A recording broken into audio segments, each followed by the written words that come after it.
vifungo 10 vya mawazo katika nafsi.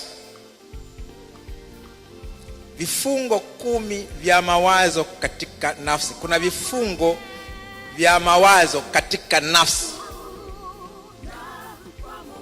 Ngome za shetani zinaanza katika mawazo ya nafsi.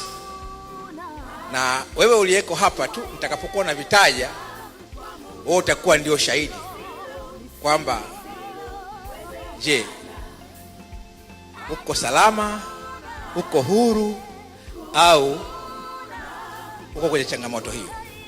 Vitaje. Kifungo cha kwanza, mawazo machafu ya ngono. Mawazo machafu ya ngono. Sasa hapa sizungumzii habari za mwanamume kumtazama mwanamke akawaka tamaa. Sizungumzii hiyo ni tamaa ya kawaida. Hapa kwa sababu anakuwa ameona. Nazungumza mawazo ambayo yako ndani ya nafsi, kwenye akili ya ngono, yanayozunguka ndani ya mtu, awe mwanamume au mwanamke. Mengine ni ya ngono zilizofanywa, mengine ya ngono za kutazama kwenye picha chafu, mengine ni ya ngono za pepo ambazo zinaletwa kwa njia ya mawazo. Hicho ni kifungo cha mawazo katika nafsi. Kifungo cha pili, ndoto mbaya za kutishwa na majinamizi. Ndoto mbaya za mara kwa mara. Inaweza katokea tu kaota mara moja, mara mbili, sawa. Lakini inapokuwa ndio mtindo wa kuota ndoto hizo kila siku, hicho ni kifungo cha mawazo katika nafsi. Cha tatu, msongo wa mawazo. Msongo wa mawazo. Sasa kuna msongo wa mawazo unaosababishwa na matukio yanayotokea kwa wakati fulani fulani. Yanajulikana kwamba huu msongo wa mawazo ni kwa sababu ya matukio hayo. Lakini huu msongo wa mawazo unaotajwa hapa huwa hauna wakati maalum. Yaani hata ungefanyiwaje, hata kungetokea na mabadiliko gani, bado wewe una msongo wa mawazo. Hicho ni kiashiria cha kifungo cha mawazo katika nafsi. 4, kujihisi duni na kutokufaa. Hali ya kujihisi na kujiwazia kuwa wewe ni duni na hufai.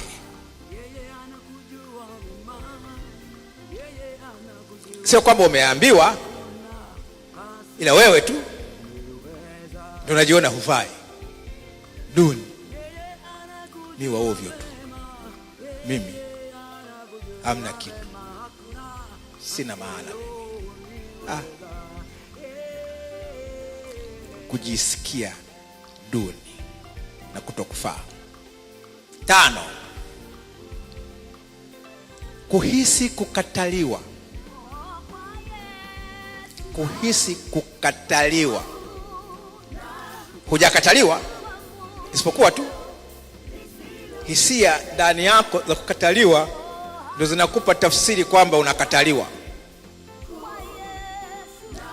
Mtu akisahau kukusalimia, hiyo kidogo, mtu kapita kukuoda kakugonga kidogo, hiyo. Yaani kila litakalotokea tu, mtu akatema mate, huyo. Jamaa anatema mate, ananitema mimi. Umejawa na hiyo hali ya kukataliwa. Ukiwa tu katikati ya watu, hata wanaweza kawa ndugu zako, au akawa ni mkeo au mmeo, au akawa ni babu, bibi, baba mkwe, nini, wewe tunasikia tu sipendi, hawanipendi. Sasa kuna kukataliwa kwa tabia mbaya, hiyo ni kitu kingine. Kuna kukataliwa kwa utundu, hicho ni kitu kingine. Kuna sababu za kukataliwa ambazo zinakubalika, lakini hii inayotaja hapa haina uhusiano wowote isipokuwa wewe tu unayejisikia hivyo kukataliwa. 6, hisia za kushuka moyo na kukata tamaa ya kujiua. Hisia ya kushuka moyo na kukata tamaa, depression. Yani unahisi sieli nife, ili nife, na unasikia msukumo huo mba wewe maisha hana maana kwako, kafe. Na unasema kweli. Hicho ni kifungo cha mawazo katika nafsi. 7, hasira za kupanda na kushuka. Hizi ni hasira gani? Mood.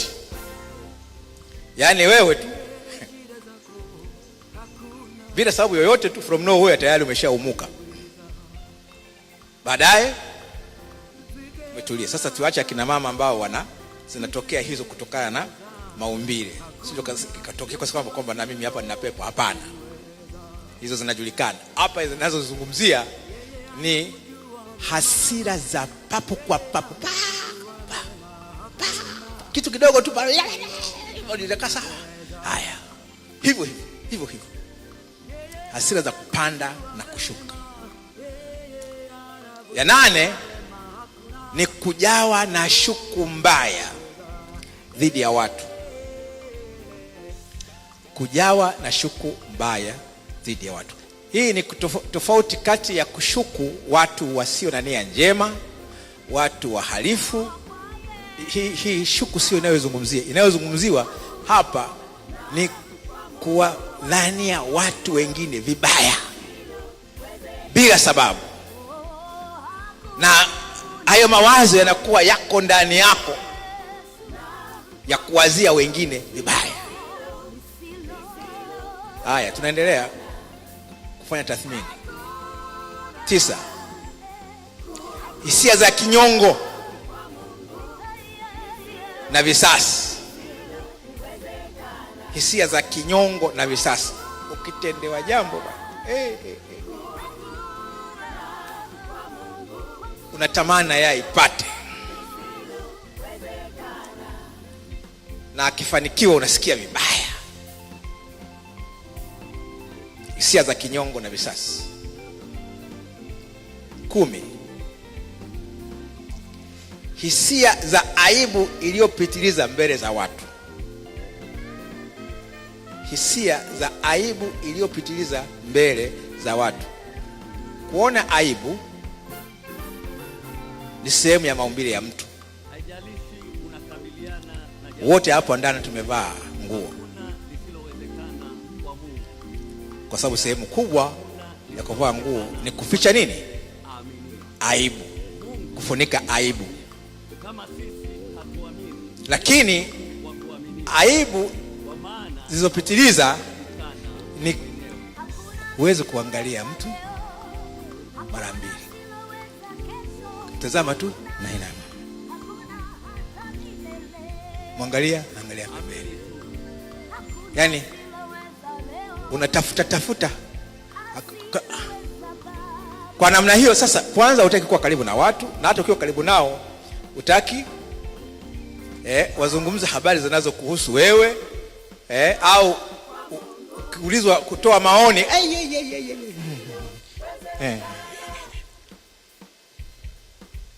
naelezea tabia ya kifungo cha mawazo ya nafsi. Hivi ni viashiria 10 vya vifungo vya mawazo ya nafsi, na asili yake ni pepo wachafu. Hivi ndivyo vitaja.